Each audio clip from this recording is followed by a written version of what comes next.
Programme میں ایک بار پھر خوش آمدید ناظرین۔ اس وقت ہمارے ساتھ موجود ہیں امریکہ میں پاکستان کے سابق سفیر بڑے سیزن ڈپلومیٹ مسعود خان صاحب۔ سر، پہلا سوال تو میرا یہ ہوگا کہ پاکستان امریکہ تعلقات میں بڑی گرم جوشی دیکھنے کو مل رہی ہے۔ ماضی میں بھی آپ نے اس طرح کے کئی ایپیسوڈز دیکھے ہیں، بٹ ہم امید رکھیں کہ یہ گرم جوشی دیر پا ہوگی اور لمبے عرصے تک چلے گی اور ایک نئی شروعات ہونے جا رہی دونوں ممالک کے درمیان تعلقات کی۔ جی بالکل، لیکن اونس جو ہے پاکستان کے اوپر بھی ہے اور امریکہ کے اوپر بھی ہے، اور یہاں خطے میں بدلتے ہوئے حالات پہ بھی ہے انحصار اس بات کا کہ یہ ہمارے جو نئے تعلقات بنے ہیں جس طریقے سے مضبوط ہو رہے ہیں اسی طریقے سے قائم رہیں۔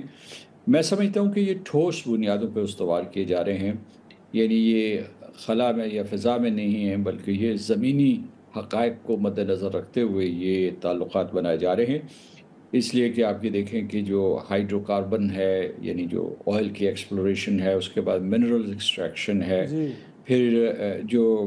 ٹیرف کا معاہدہ بھی ہوا ہے وہ پاکستان کے حق میں ہے، اور اس کے علاوہ یہ ہے کہ ہم دونوں ممالک کی اسٹریٹجک الائنمنٹ بڑھی ہے، یعنی ہمارا اتفاق رائے ہے کہ اس خطے میں امن اور سلامتی کے لیے دونوں ممالک کردار ادا کر سکتے ہیں۔ بالخصوص پاکستان کا ایک کلیدی کردار ہے،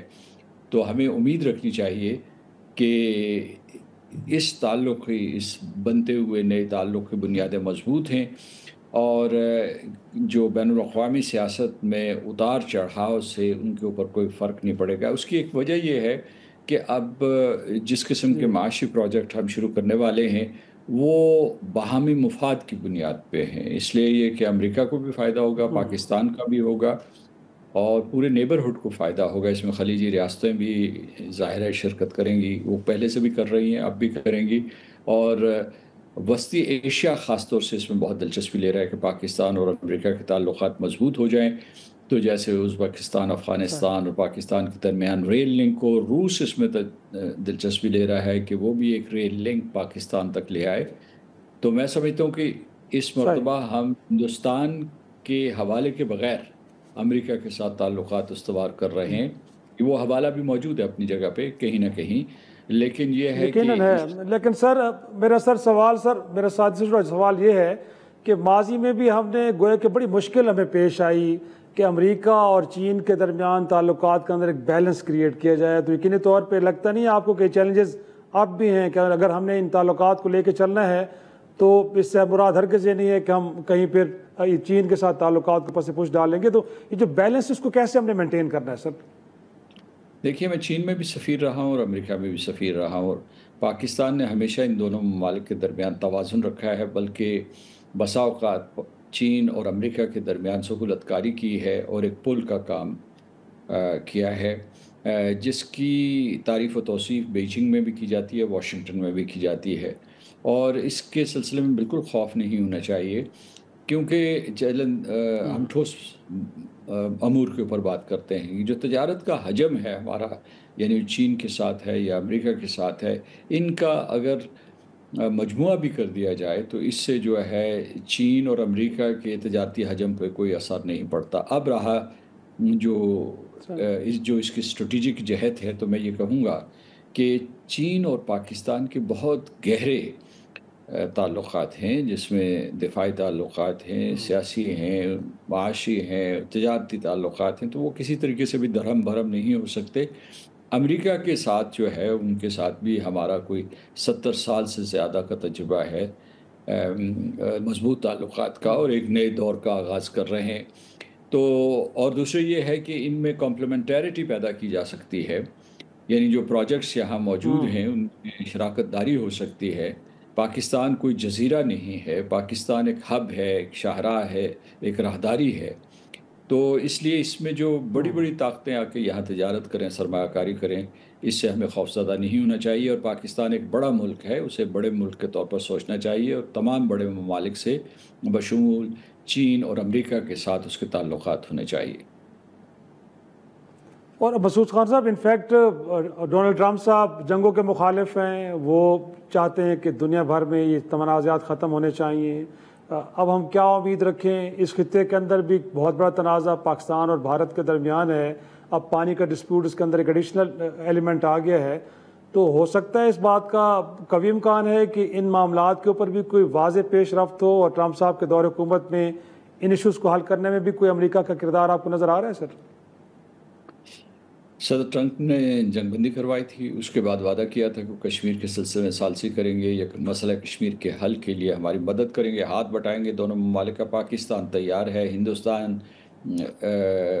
جو ہے اٹس ڈریگنگ اٹس فیٹ، وہ آگے بڑھنے کے طور اثر و رسوخ ہے، جی اور اس نے تسلیم کیا ہے، مطلب امریکہ نے تسلیم کیا، دنیا نے تسلیم کیا ہے کہ ہندوستان اور پاکستان کے درمیان جنوبی ایشیا میں کشمیر ایک کلیدی مسئلہ ہے۔ اگر یہ نہیں حل کیا جائے گا تو ہندوستان اور پاکستان کے درمیان ہمیشہ جنگ کی فضا رہے گی، اور یہ بھی امکان ہے کہ اگر جنگ ایک حد سے آگے بڑھ گئی تو وہ جوہری جنگ بدل سکتی ہے۔ تو اس لیے یہ امریکہ کا ایک کردار تو بنتا ہے، لیکن یہ ہے کہ ہم نے اور بھی دیکھنے کی جنگیں کہاں ہو رہی ہیں۔ مثال کے طور کیا یوکرین کی جنگ ختم ہوتی ہے، کہ غزہ میں جو ظلم و ستم ہو رہا ہے، جی ظلم و استبداد ہو رہا ہے، جو تباہ کاری ہو رہی ہے، وہ بند ہوتی ہے یا نہیں بند ہوتی، اس کے بھی ہمارے اوپر بالواسطہ اور براہ راست اثرات پڑیں گے۔ لہٰذا ہمیں تیار ہونا چاہیے۔ پاکستان جو ہے اب بڑے ممالک کی صف میں کھڑا ہو گیا ہے، جو ہے اسٹریٹجک اعتبار سے اور تجارتی اور معاشی اعتبار سے، تو اس کے مطابق اسے اپنا رول ادا کرنا پڑے گا۔ لہٰذا ہماری قیادت، ہمارے عوام، ہمارے انٹلیکچوئلز، ہمارے تمام ادارے جو ہے ان کو ایک طریقے سے ری تھنک کرنا پڑے گا کہ پاکستان کو ان بدلتے ہوئے حالات میں نئے مواقع کو کیسے استعمال کیا جائے گا، اور پاکستان کو ایک عظیم تر ریاست کیسے بنایا جائے گا۔ اور بالکل آپ نے سر ٹھیک کہا کہ ماضی میں بھی دیکھیں 5-6 دہائیاں قبل گویا کہ امریکہ اور چین جیسے ملک کو ہماری سفارتکاری نے قریب لے کے آئے ان دونوں ممالک کو۔ اب مڈل ایسٹ کے اندر بھی ہم کہتے ہیں، شاید ہمارا جو کلیم ہے کہ جو جنگ بندی ہوئی ہے اسرائیل ایران کے درمیان، اس میں پاکستان کا اگین ایک کلیدی رول ہے۔ تو مڈل ایسٹ کے اندر دیر پا امن سے متعلق آپ پاکستان کے کردار کو کیا دیکھتے ہیں؟ پھر اگین ایران کے ساتھ جو امریکہ کا اسرائیل تنازع ہے اس کو ختم کرنا، اور پھر امریکہ اور ایران کے درمیان دوریوں کو ختم کرنا، اس حوالے سے بھی آپ پاکستان کا کوئی رول دیکھتے ہیں؟ کیونکہ آپ کہہ رہے ہیں کہ اب ہمارا انٹرنیشنل ایک اسٹیچر بن گیا ہے، ہمیں اب کچھ ڈفرینٹ نگاہ سے دیکھا جا رہا ہے، تو اس حوالے سے کیا آپ کی اسیسمنٹ ہے سر؟ دیکھیے، اگر یوکرین میں جنگ بند ہوتی ہے تو چونکہ ہمارا اعتماد کیو میں بھی ہے اور ماسکو میں بھی ہے، تو وہاں ہم پیس کیپر مہیا کر سکتے ہیں۔ ہم امن دستے بھیجتے رہے ہیں، افریقہ میں بھیجے ہیں، بالکنز میں بھیجے ہیں، لاطینی امریکہ میں بھیجیں، ایشیا میں بھیجیں۔ تو ایک تو یہ ہمارا کردار بنتا ہے۔ دوسرے یہ جو مارکو روبیو اور ہمارے نائب وزیر اعظم کی ملاقات ہوئی تھی واشنگٹن اسحاق میں، ڈار صاحب، جی جو ان میں اسحاق ڈار ملاقات صاحب، ہوئی، جی بالکل، جی اسحاق ڈار صاحب کی جو ملاقات ہوئی تھی، تو اس میں ایک بہت اہم نقطہ تھا۔ انہوں نے پاکستان کا شکریہ ادا کیا کہ وہ ایران کے سلسلے میں سفارتکاری میں ہاتھ بٹا رہا ہے۔ اس کا مطلب یہ پاکستان کا ایک نیا رول ہے، اور وہ امریکہ اور ایران کے درمیان جو غلط فہمیاں ہیں، جو خدشات ہیں، جو تصادم ہے، اس کو دور کرنے کے لیے اپنا کردار ادا کر رہا ہے۔ آگے سوال یہ پیدا ہوتا ہے، آپ کے سوال سے یہ سوال پیدا ہوتا ہے کیا غزہ کے سلسلے میں بھی پاکستان اپنا کردار ادا کر سکتا ہے؟ کیونکہ پاکستان کی ساکھ بڑھ چکی ہے۔ پاکستان کے اوپر اگر امریکہ بھی اعتبار کرتا ہے، ایران بھی اعتبار کرتا ہے، اور اہل عرب اعتبار کرتے ہیں، تو پاکستان اس قسم کا کردار ادا کرنے کے لیے تیار ہوگا۔ بہت شکریہ مسعود خان، سابق سفیر، بڑی تفصیل سے گفتگو کر رہے تھے کہ پاکستان امریکہ تعلقات کے اندر جو ایک نئی جہت آئی ہے، یہ ممکنہ طور پہ دیر پا ہے، اور اس کا اب ایک مختلف زاویہ ہے۔ گویا کہ اب یہ اس کو پاکستان بھارت تعلقات سے الگ ہو کے تجارت اور سرمایہ کاری اور ٹریڈ کی نظر سے دیکھا جا رہا ہے۔ ناظرین، آج کے پروگرام کا اختتام یہیں پہ کرتے ہیں، اجازت دیجیے، خدا حافظ۔